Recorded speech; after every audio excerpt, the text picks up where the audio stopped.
Bonjour à toutes et à tous, je suis ravi de vous retrouver. Aujourd'hui, j'ai le grand plaisir d'accueillir Serge Boudboul qui va vous parler de l'ouverture des capacités psychiques, spirituelles et comment les déployer. Serge est formateur et conférencier depuis plus de 20 ans. Il fut l'élève et ami de Raymond Réan, un des plus grands célèbres clairvoyants français. Il est auteur de nombreux best-sellers, notamment Développer vos facultés psychiques et spirituelles, Comment déployer l'être spirituel que nous sommes, Comment percevoir et agir sur les mondes subtils qui nous entourent, et bien d'autres ouvrages. Alors, bonjour Serge et merci d'avoir répondu présent. Bonjour Alex, bonjour à tous. Merci de me recevoir dans ton émission. Merci de ta confiance. Je t'en prie, avec grand plaisir. Alors, tout d'abord, pour rentrer dans ce sujet, est-ce que tu pourrais nous définir ce que tu appelles les facultés psychiques et spirituelles? Pourrais-tu peut-être toutes les nommer? Parce qu'il y en a plusieurs. Oui. Qu'est-ce que tu englobes dans ces capacités? Alors, ces capacités, il est important de bien repérer que ce ne sont pas des dons. Aujourd'hui, il y a encore des gens qui le pensent. Et pour moi, c'est une erreur qui est immense, que l'ancienne génération croyait, mais ce ne sont pas des dons, ce sont des facultés inhérentes à chacun d'entre nous, et nous avons tous ces potentiels en nous. Que nous les ayons déployés ou pas, ça c'est une autre question. Mais ce ne sont pas des pouvoirs, ce sont des facultés de l'être spirituel que nous sommes. Donc avant tout, nous sommes avant tout des êtres spirituels, habitant un corps humain quelque part. On est venu vivre une expérience humaine, comme dit très justement Teilhard de Chardin, mais malgré tout, ce sont des facultés de l'être spirituel, de l'esprit que nous sommes. Donc, quelles sont-elles? Eh bien, elles vont être la continuité de nos 5 sens, déjà premièrement. Donc, on va avoir la vue qui va se déployer dans le subtil en tant que clairvoyance. D'abord, une vision par optique qui va être, avant la clairvoyance, ça va être une vision des énergies avec les yeux, mais simplement les yeux s'accommodent à la vision de l'énergie. Quand elle l'a fait 1 à 2 fois, ça y est, c'est acquis, mais ce n'est pas de la clairvoyance, c'est simplement voilà, une ouverture. Et puis après, ça va se déployer au niveau astral et ça va s'appeler la clairvoyance.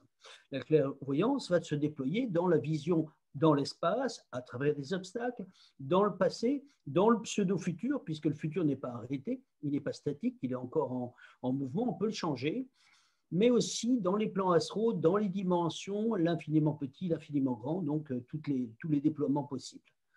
La clairaudience va être le fait d'entendre la continuité de l'ouïe. L'ouïe, ça va être d'entendre les guides spirituels parler, ça va être la télépathie aussi, d'entendre quelqu'un qui pense dans sa tête, avoir l'information, etc., de pouvoir aussi converser avec nos propres guides dans le subtil. Et donc, cette clairaudience est très importante parce qu'elle va nous permettre d'être avertis par nos guides, d'être en lien avec eux aussi, parce que le lien va se faire plutôt par un aspect oral, même si on va recevoir principalement à travers le canal de nos pensées, mais parfois on peut être même averti comme une voix physique qui nous parle à notre oreille. Après, nous avons le toucher. Et le toucher est important parce qu'en déployant le toucher, nous allons rentrer dans le monde des ressentis. Dans le fait d'arriver dans un lieu, on va sentir moyen ou pas très bien. Devant une personne, ça va être pareil. Et ça, c'est immense parce que pour la protection, le toucher va déployer je dirais, l'aspect un petit peu kinesthésique, l'aspect tactile par rapport au ressenti des personnes, des lieux, des choix de vie, etc. Mais ça va déployer non seulement l'aspect protection, mais ça va toucher aussi l'aspect guérison, sans faire de jeu de mots. Donc, on va être protection, dégagement, guérison. Et là, ça va ouvrir tout cela. Et aussi le fait de ressentir un lieu, de pouvoir avoir des informations qui sont là. Ça va être un toucher plus subtil. De plus, ce toucher peut se déployer sur l'autre plan, sur le plan astral, avec le toucher, le ressenti de l'aspect corporel du corps astral. Donc ça, c'est un autre niveau, mais pour ceux qui ont atteint ce niveau-là, ils peuvent passer à un autre niveau. Après, on a deux sens qui sont moins, c'est l'odorat et le goût, mais à distance, ce n'est pas très intéressant. Bon, il y a des petites clés, mais ce n'est pas fondamental. La faculté spirituelle par excellence, avec un S majuscule, c'est l'intuition. L'intuition est l'apanage de gens évolués. Les gens qui mentent, par exemple, ne sont pas intuitifs. Quand on devient intuitif, on a une recherche de vérité. Il y a un travail intérieur qui s'est fait, et là est arrivée l'intuition. Alors qu'on peut être pas très évolué et être clairvoyant. Il y a des clairvoyants comme ça qui sont un peu bruts de forge. Voilà, par exemple, qui sont des clairvoyants, vu qu'ils sont matériels, ils vont avoir une vision des choses dans le subtil qui va être matériel, sur l'héritage, sur l'argent, sur ceci. Alors que quelqu'un qui est plus avancé, comme dit Rudolf Steiner, Voilà, beaucoup sont ce sont des clairvoyants de ventre, comme il le dit, mais peu sont des clairvoyants de tête, comme il le signale. Et en clairvoyant de tête, il entend des gens qui sont en lien avec les guides, avec la mission spirituelle, qu'est-ce qu'on est venu faire sur Terre, ou l'essentiel de cela. Pour terminer, nous avons l'ensemble déployé à l'extérieur, qui est ce que l'on appelle le voyage astral, c'est-à-dire l'envoi de l'ensemble à l'extérieur. Donc, le corps astral part avec les corps supérieurs, reste sur place le corps physique et le corps éthérique. Voilà, tout simplement. Voici à peu près, mais je tiens à préciser que ce sont des facultés, pas des dons, et que tout le monde a ça. Voilà. Alors justement, on t'entend dire souvent que ce n'est pas un don, c'est une faculté qui ne demande qu'à être exploitée, d'être développée. Et pouvons-nous tous apprendre à développer ces facultés? Alors, j'ai eu un prof magique qui s'appelle Raymond Réan, qui est sur l'autre plan maintenant, malheureusement, mais qui était vraiment magique. Et quand je suis arrivé en cours la première fois, il y avait des gens qui voyaient tout de suite, dès le premier cours, et j'étais très content dans le sens du demi-verre plein, parce que je me suis dit, ah, s'il voit, c'est que c'est réel, c'est que je vois bien qu'il vient d'arriver, et que si ce n'est pas mon tour là, ça sera mon tour plus tard. Et pour moi, j'étais très content d'avoir eu cette attitude parce que ça m'a permis d'être patient et à un certain moment, les choses s'ouvrent. Alors aujourd'hui, on a une montée vibratoire au niveau terrestre qui est colossale. Ce qui fait qu'aujourd'hui, maintenant que Raymond m'a demandé au moins une fois, deux fois, trois fois, quatre fois de reprendre la suite, et quand ça doit se faire, ça se fait, eh bien, maintenant, en un cours, un exercice, il y a déjà, c'est déjà ouvert. C'est impressionnant. On vit quelque chose qui est multiplié par 10 par rapport à avant. Et pour mon cas, ça m'a pris quelques mois, mais ça s'est ouvert. C'est-à-dire que quand on ne voit pas, quand on n'entend pas, quand on ne ressent pas, on remonte ses manches, on est un petit peu entre guillemets comme quelqu'un de besogneux, et à un certain moment, on va bosser, ça va s'ouvrir. Comme des exercices physiques où la personne veut se muscler, là, on fait des exercices psychiques et spirituels, et ça s'ouvre aussi. Voilà. Donc, ce que tu es en train de dire, c'est que actuellement, en fait, comparé à il y a 20 ans ou 30 ans, les perceptions, le développement va beaucoup plus vite. Oui, totalement. Et quand j'étais jeune, j'ai passé ma jeunesse dans des librairies ésotériques. J'avais un ex-ami qui était libraire dans ces domaines-là, et à la fin, il commençait à ne plus y croire. Il n'y a plus cru après, en disant, mais c'est de la foutaise, on parle de clairvoyant. Il vendait des livres là-dessus, mais il n'y avait pas de livres pratiques, parce que ça n'existait pas il y a 30 ans. Je veux dire, allez, on va dire 40 ans maintenant, 40 ans. Il n'y avait pas de livres pratiques. Il y avait aujourd'hui sur Paris, voilà, au niveau français, on ne connaissait que l'Obs en grand pas, l'oracle de Mademoiselle Lenormand, l'oracle de Béline, on avait entendu parler de Madame Soleil, c'est tout. Il n'y avait rien. Il n'y avait pas de personnes qui étaient clairvoyantes. Aujourd'hui, de par la montée vibratoire, il y a non seulement des gens qui, à travers une ou deux séances de Reiki, vont ouvrir leurs énergies, et donc plus d'énergie, donc ce qui veut dire ouverture des facultés aussi, mais il va y avoir aussi ces enfants indigo, cristal, arc-en-ciel stellaire qui arrivent et qui voient tout. Et on en connaît tous autour de nous des gamins de 4 ans qui disent maman, papa, le temps et l'espace n'existent pas, alors que c'est un petit bout de chou qui vient juste de commencer à parler. Alors on a ça, on a des petits enfants qui ont 2 ans qui commencent à parler des glaces d'épaule alors qu'on ne leur a même pas parlé de cela ou quoi. Donc on rentre dans une autre réalité qui est beaucoup plus belle, beaucoup plus grande et beaucoup plus spirituelle. On rentre dans l'ère de l'esprit. Voilà. Très bien. Que dit la science concernant les capacités psychiques? Est-ce qu'elles arrivent à rationaliser? Est-ce qu'il y a des tests? Alors, les tests, pour moi, je n'y ferai pas trop attention. Raymond Réan a été vraiment immense comme personne. Il était un ancien ingénieur chimiste. Il a travaillé pendant plus de 20 ans avec des scientifiques et il a été testé pendant plus de 20 ans. Le problème que nous avons avec l'aspect scientifique, c'est quand ils ne veulent pas voir, ils ne voient pas. Hein, aujourd'hui, on voit un petit peu dans nos médias ce qui se passe au niveau de l'ouverture, au niveau médical ou scientifique. Bon, pas de discussion là-dessus, mais sachons simplement que Raymond a été testé pendant plus de 20 ans et les scientifiques qui étaient ouverts n'ont fait qu'une seule chose, c'est d'avaliser tout cela. Louise Arwine a réalisé au niveau de la télépathie plus de 30 000 tests avec des personnes lambda. Et on s'est rendu compte que ça dépassait le pourcentage des lois du hasard. Je crois que c'est 25%. Et que les gens, à travers cet exercice, des exercices avec ce qu'on appelle les cartes de Zener, c'est-à-dire avec 5 figures qui sont répétées, etc., eh bien, sur l'ensemble des 30 000 personnes qui étaient prises au hasard, eh bien, il y avait beaucoup plus que le hasard, donc ça a prouvé la télépathie.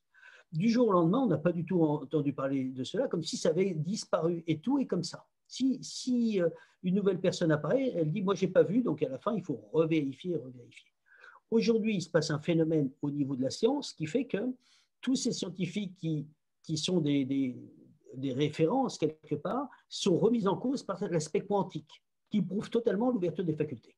Et donc là, on n'a plus rien à dire, c'est-à-dire on rentre dans autre chose qui fait que notre vision des lois physiques sont totalement en train d'être remises en cause par l'aspect quantique, où ce qui était établi est en train totalement de s'ouvrir sur un autre niveau. Voilà. D'ailleurs, si je ne m'abuse, ceux qui pratiquent le remote viewing ou le psychic hacking sont notamment utilisés par les forces secrètes américaines. Totalement. Qui ont affaire. Donc, c'est peut-être pas prouvé, puisque la science, comme on le sait, n'arrive pas tout à prouver. En revanche, il y a quand même des gens qui sont utilisés dans divers services spéciaux. Exactement.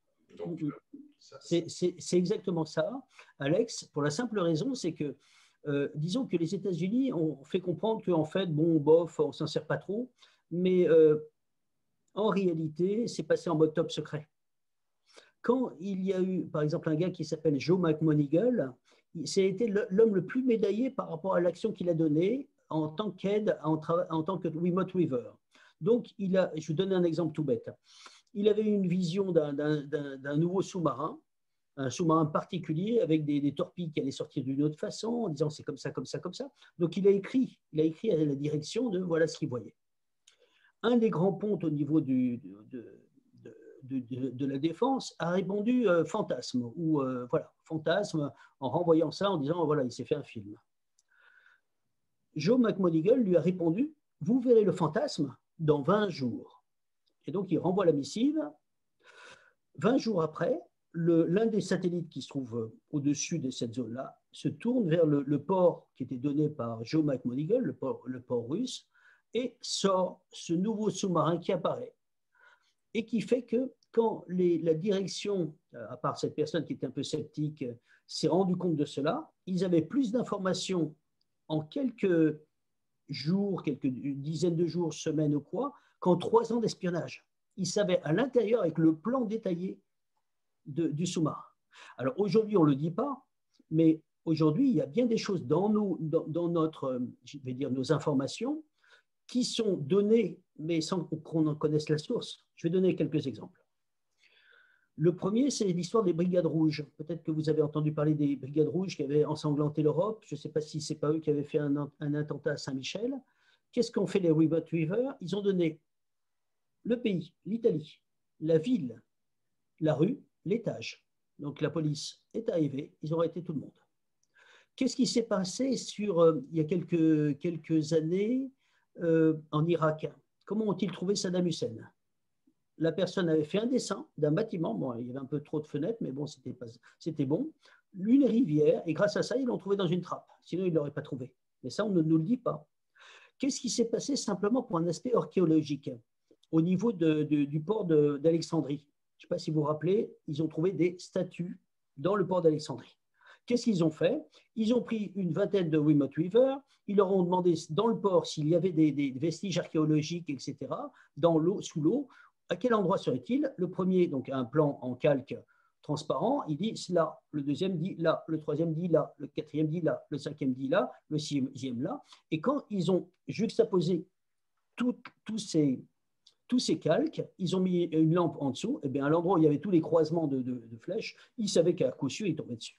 Voilà, c'est très intéressant de voir cet aspect-là parce que, ben, évidemment, c'est obligé de passer en mode top secret.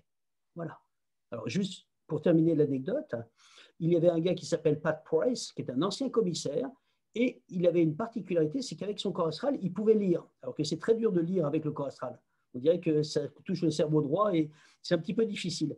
Et lui arrivait à lire, et quand ils ont fait un essai sur une référence géographique donnée, latitude, longitude, c'était une base secrète américaine, eh bien l'armée a débarqué chez eux en disant il y a espionnage, etc. Ils étaient en train de les arrêter tous. Et quand ils ont vu que l'expérience était probante et que Pat Price avait donné le nom des dossiers, le nom des colonels qui étaient en top secret, etc., là, ils ont commencé à s'intéresser à ça, évidemment. Voilà.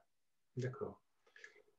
Alors, pour quelqu'un qui souhaiterait se former aux capacités extrasensorielles, qui souhaiterait développer ses capacités psychiques, extrasensorielles, spirituelles, est-ce qu'il y a un moyen de connaître son niveau de départ? Ben si, si, à travers des… Alors, j'ai écrit des livres là-dessus, ce sont des clés d'ouverture, mais ce qu'il faut savoir, c'est qu'il faut jouer. L'une des premières choses, c'est le jeu. J'ai envie de jouer. Le vecteur principal de ce jeu, c'est le corps astral, qui est nommé le corps émotionnel. Donc, il ne faut surtout pas serrer les poings en disant il faut que j'y arrive comme un cours de maths. Il faut se rappeler que le corps émotionnel, c'est un corps qui a envie de jouer comme un enfant de maternelle. Si on serre les poings en disant il faut qu'on y arrive, comme en disant on va lui faire 2 heures de maths, là, au bout de 3 minutes, il va lâcher.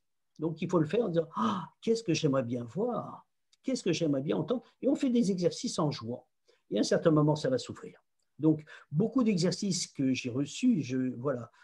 Donc, aujourd'hui, on n'est plus du tout sur le même temps que quand j'étais élève de chez Raymond Réan. Si je donnais, comme Raymond nous donnait beaucoup de pierres, on a fait beaucoup de psychométrie, c'est-à-dire on donne une pierre à quelqu'un, il la serre dans sa main, il passe la pierre et il essaye de voir l'histoire de la pierre qu'il a eue dans la main. Et donc, si on a beaucoup de pierres, aujourd'hui, les gens se lasseraient. Mais si on panache des exercices d'ouverture de vision, de clairaudience, de télépathie, de magnétisme et tout, là, ça stimule parce qu'on change de canal. Mais il faut le faire dans un jeu, il faut le faire en s'amusant. Et à un certain moment, ça s'ouvre tout simplement avec facilité même, en s'amusant. Il n'y a rien de tel. Il n'y a rien de tel que l'humour pour l'ouverture. Voilà. Il faut le faire avec le cœur, c'est surtout important, cela. Très bien. Mais tout le monde peut y arriver. Alors, pour ceux qui pensent que nous ne sommes qu'un corps physique, comment tu arrives à leur faire prendre conscience que nous sommes aussi un corps spirituel? Alors, le problème est là, c'est que les zones de réalité ne sont pas les mêmes. Celui qui ne croit qu'à son corps physique et tout, eh bien, il est dans une petite réalité bien matérielle. Quand on va ouvrir notre conscience, c'est-à-dire ça va être une maturation à quelque chose de plus grand, quelque chose d'énergétique, le monde de l'énergétique va englober le monde physique qui était beaucoup plus petit. Mais quand on va passer encore à un autre niveau, c'est-à-dire on va ouvrir sur l'ouverture des facultés psychiques et spirituelles, on s'aperçoit qu'on est un être spirituel, qu'il y a des mondes subtils qui vont de tout en haut à tout en bas, qu'il y a des êtres totalement autres et que tous les mondes sont habités, on atteint l'infini dans tous les sens du terme. Et là, on s'aperçoit que notre chemin se multiplie par 10 milliards. On n'a plus du tout de besoin de regarder la vie des autres, tellement la nôtre est pleine. Voilà. Et donc, les zones de réalité ne sont pas les mêmes. Alors, comment expliquer cela à quelqu'un qui est foncièrement fermé sur l'aspect… voilà. Pour moi, je dirais, si la personne ne veut pas s'ouvrir, souvent, on a cela. Hein, je vois souvent bien des femmes qui parlent de cela à leurs compagnons. Et en fait, les hommes ont une particularité, on va dire les choses comme elles sont, ils ont peur. Autant la femme peut être téméraire dans ces domaines-là, parce qu'elle sent avec son intuition, que le gars, il a peur. Alors pourquoi il a peur? Il a peur parce qu'il sait que c'est vrai, au fond, dans son fort intérieur, parce qu'il a vu des choses quand il était enfant, il a peur de les retrouver. Alors, il ne va pas dire, à cause de son aspect un peu viril, voilà, il va dire c'est de la bêtise, je rejette ça. Et en fait, souvent, on a la peur. Par contre, si on a vraiment quelqu'un de foncièrement bloqué, qui bloque tout en disant ça n'existe pas et qui le croit vraiment, bon, ben, on a une âme, ce que l'on appellera une âme jeune. Et là, ce n'est pas nécessaire de le convaincre parce qu'on n'y arrivera pas. Parce que la personne est brute de forge. Il lui faut quelques incarnations pour qu'il se rende compte que la puissance de l'esprit prédomine la matière. Mais ça ne va pas s'expliquer comme ça. Si la personne est sincère, on va lui montrer des émissions où il n'y a rien à dire. Pour les barreurs de feu, par exemple, pour dire, regardez, des hôpitaux qui disent, eh bien, nous, on fait appel à des barreurs, et quand une brûlure est barrée, on le voit à l'œil. Nous qui avons 30 ans de métier ou quoi, on le voit à l'œil. Donc, on a l'habitude. Donc, on appelle un barreur et à distance, il fait une petite prière et l'autre est barré. La brûlure n'est plus la même. La personne ne hurle plus. Donc, ce n'est pas psychologique. Et si la personne est sincère, elle va voir cela. Elle va le constater et elle va l'intégrer. Si elle n'est pas sincère, là, il faut arrêter la discussion. Ça ne sert à rien. On a quelqu'un qui se cache. Alors, j'ai lu dans tes romans que tu parles souvent d'incarnation. Alors, ce ne sont pas des romans, pardonne-moi. Ce sont vraiment des livres pratiques et des cahiers pratiques. Oui, tes romans. Quand je dis tes romans, c'est pas, oui, bien sûr, c'est pas romancé, ce sont des livres. Tu m'as fait peur. Oui. Dans tes livres, tu parles d'incarnation. Quelle importance tu lui donnes à cette incarnation? Le problème, alors, tu parles de cette incarnation ou les incarnations? Notre incarnation ou les incarnations. L'incarnation en règle générale.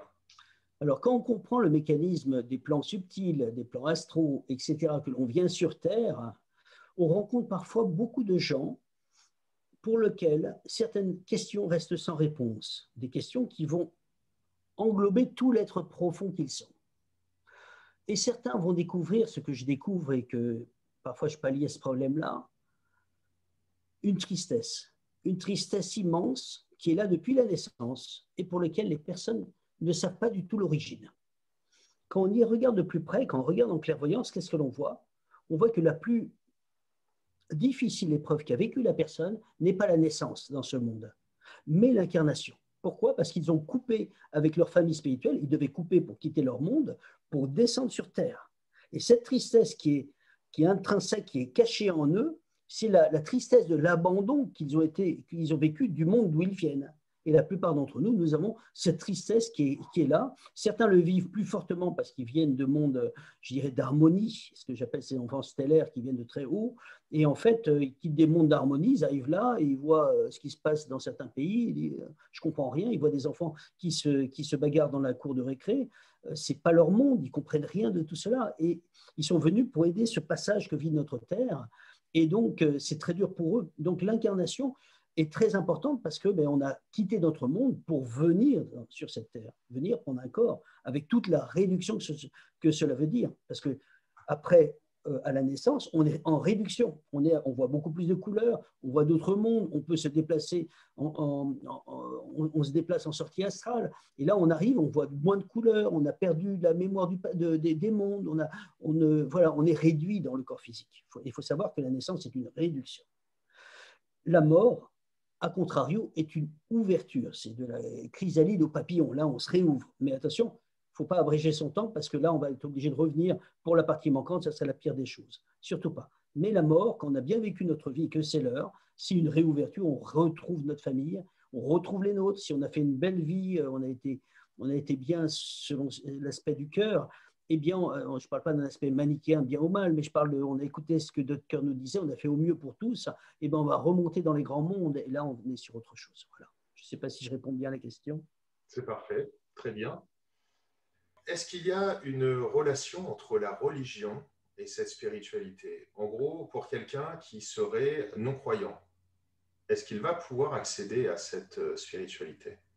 Alors, Pas donc adhérer à aucune religion, hein, j'entends. Oui, j'entends bien. J'entends bien. Bouddhisme. Alors, ce que je veux simplement dire, c'est cela. Alors, j'écris dans mon premier livre Développer vos facultés psychiques et spirituelles un chapitre qui s'appelle Le spirituel n'est pas le religieux. C'est important de bien repérer cela. Le spirituel n'est pas le religieux. Je ne parle pas des extrémismes. Il y a des extrémismes et des extrémistes partout. On ne parle pas de ça. Dans quelque religion que ce soit, il y a des extrémistes partout, même chez les athées, il y a des extrémistes. Il y a des gens, voilà. On ne parle pas de ça. On parle des gens qui sont sincères, qui avancent vers cela. Les religions, dans leur base, sont là. C'est comme si je disais, il y a une révélation et il y a une religion qui naît de cette révélation. Les religions montrent le spirituel, ce qu'il faut atteindre. Et c'est important de respecter ces religions et tout. La religion peut être un moyen à condition que l'on écoute ce qui est dit. Hein. Donc, je vais donner un exemple tout bête. Je prends souvent cet exemple parce que pour moi, c'est un cas d'école. Je prends cet exemple de cette dame qui est d'origine portugaise qui m'appelle en disant « Monsieur Boutboul, j'ai une question à vous poser. Je suis scientifique, mon mari est scientifique. » Comme on le sait, beaucoup de Portugais sont croyants. Et elle me dit « Je suis croyante et mon mari et moi, nous sommes un petit peu, un peu scientifiques, un peu cartésiens. Et la grand-mère est décédée il y a quelques mois et les parents reviennent en voiture et l'un et l'autre voient à l'arrière de la voiture la grand-mère. Elle se tourne vers son mari en disant « Tu vois ce que je vois ?» Et lui, il dit « Ben oui, je la vois, moi aussi. » Et elle me dit « Est-ce que c'est possible ?» La réponse n'est pas « Oui, c'est possible » ou pas. Alors, bien sûr, je lui dis « Mais vous savez très bien que c'est possible. La preuve, c'est que vous me demandez, vous le savez. » Et elle me dit « Oui, bien sûr. » La question la plus importante pour elle, c'était la deuxième réponse, la deuxième question. Et la deuxième question, c'est comment cela se fait-il que la mamie qui est allée à la messe toute sa vie, peut-être pendant 70 ans, elle est allée à la messe, même si elle est décédée à 80 ou 90, comment ça se fait qu'elle était en train de errer dans le cimetière? Elle n'avait même pas assez d'évolution pour suivre à pied ses enfants, et au moins de traîner chez ses enfants. C'est ce qui se fait classiquement après la mort pour des personnes âgées qui viennent de partir. Et là, on a affaire à quelqu'un qui n'est pas évolué.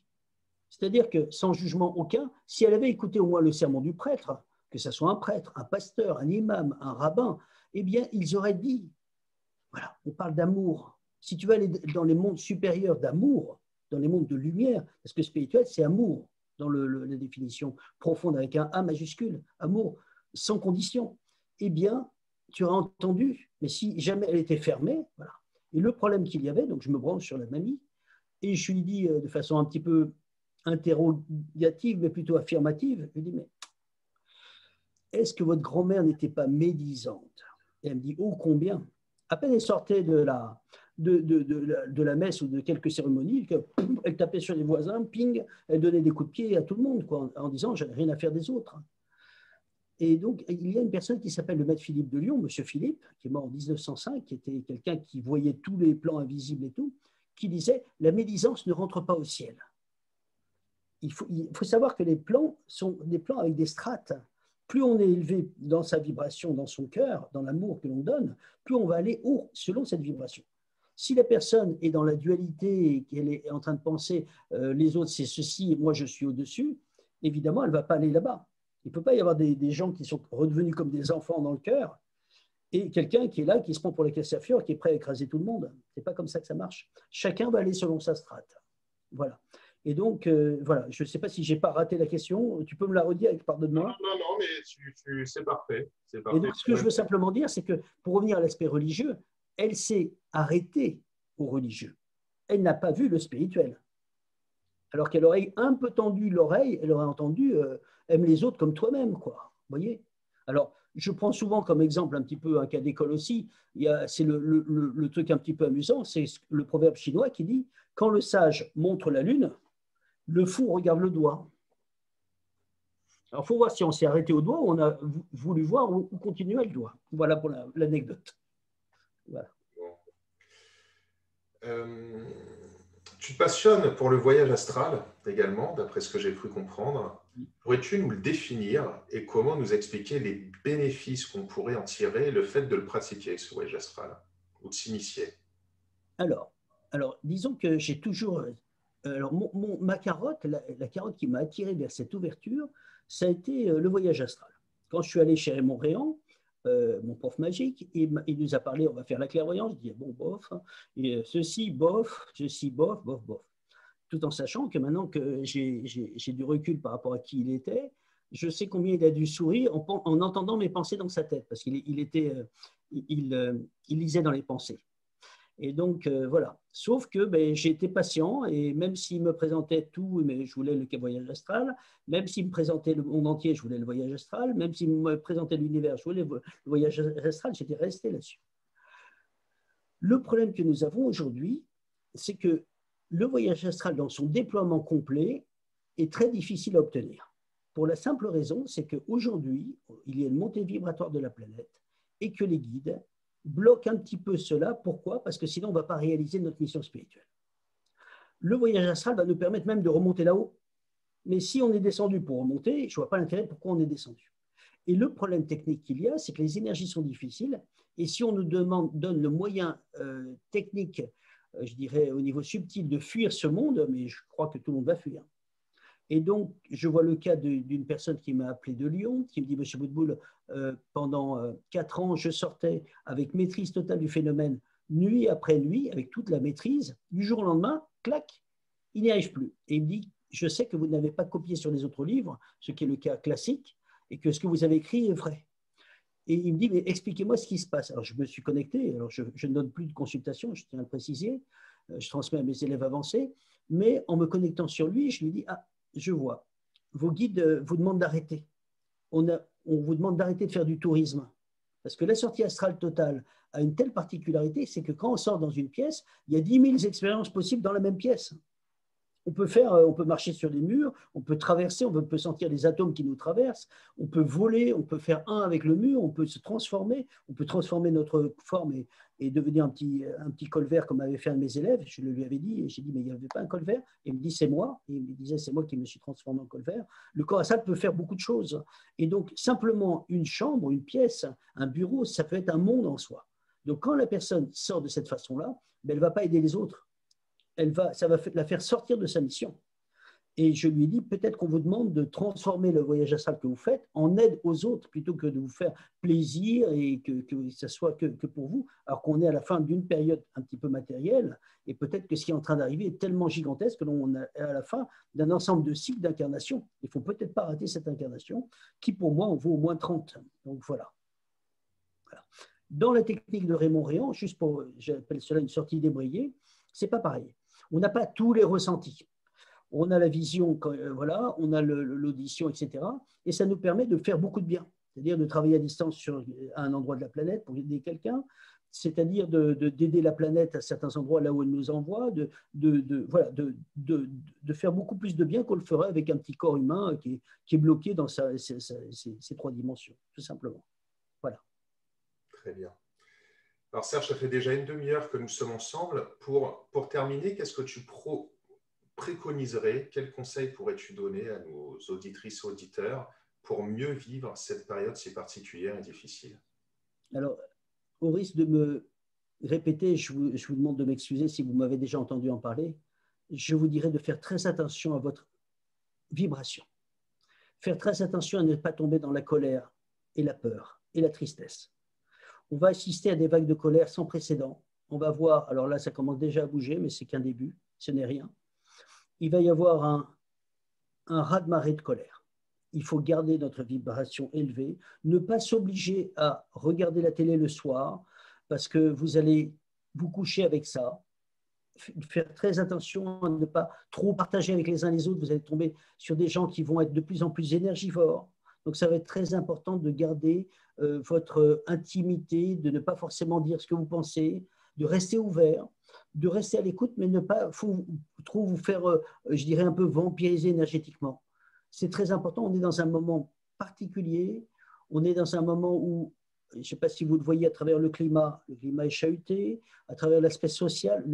Au niveau climat, vous ne voyez pas ces vents de colère, ce sont des élémentaux qui sont en colère, hein. Ce n'est pas que les vents qui ont changé, que ce soit social, que ce soit financier, que ce soit police, que ce soit juridique, éducation, énergétique, tout spirituel. Aujourd'hui, même au niveau je vais donner un exemple, mais je ne parle pas d'un aspect religieux, mais même le pape François a dit cet aspect-là qu'il fallait que les prêtres et les évêques s'ouvrent là-dessus, qu'il y avait une réalité qui est une réalité de gens qui ont beaucoup plus d'incorporation qu'auparavant.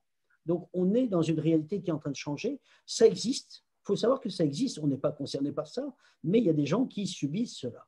Et donc, il faut savoir que notre réalité est en train de changer en quelque chose de beaucoup plus grand, beaucoup plus beau et beaucoup plus immense, je dirais. Alors, c'est très bien, mais avec tout ce que cela veut dire, ben, c'est comme si on ouvrait la boîte de Pandore avec des choses merveilleuses et des choses moins belles. Donc, faisons attention à notre cœur, gardons cela élevé, c'est très important. Parce que ce qui est en train de se présenter à la Terre est une vraie bénédiction. Mais avant l'accouchement, la maman doit passer par les contractions. Et on est encore dans les contractions. Après, nous allons avoir quelque chose d'immense qui est en train d'arriver. Beaucoup de vrais clairvoyants le voient. On arrive à quelque chose qui est en train d'arriver pour la planète, qui est vraiment comme un accouchement de quelque chose d'autre. C'est pour cela qu'on rentre dans la sphère de l'esprit. Voilà, je tenais à le préciser. Et donc, il faut faire très attention à bien se surveiller maintenant et ne pas partir dans tous les sens comme certains font. Ce serait dommage. Voilà. Eh bien, écoute, merci beaucoup, Serge. Cette rencontre arrive à sa fin, touche à sa fin. Merci beaucoup pour ton temps. Et puis, j'espère te recevoir à une prochaine occasion sur d'autres sujets ou peut-être développer un sujet en particulier. Merci Alex, merci à tous. Merci pour votre confiance. Merci.